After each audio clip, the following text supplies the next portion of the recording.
So here we have the Hyundai IX35 Blue Drive S on a 65 plate. I'm going to start off by showing you around the outside of the car, and then we'll hop in and run through some controls on the inside. But from the outside you can see it's a 5-door car with alloy wheels.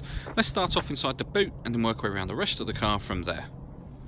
So as we approach the boot, you'll see we've got a 60/40 split folding rear seat, plenty of boot space as well, and then underneath this tray section even more space should you require it.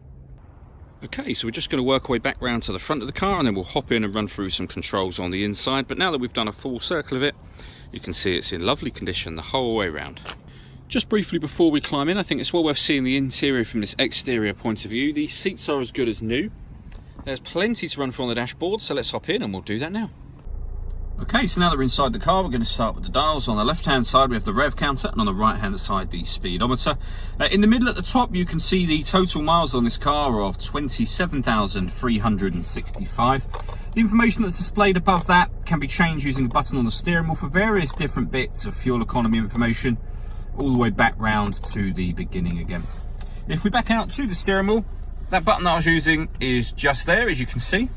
Over in the centre we have the radio for the car. So we have FM and AM radio. If you want to listen to your own music, you can do. You can do that via the CD player, which you can see at the top of that unit. There's also auxiliary and USB inputs too, so you can use either of those. The main volume for the stereo can be found over on the left hand side just there.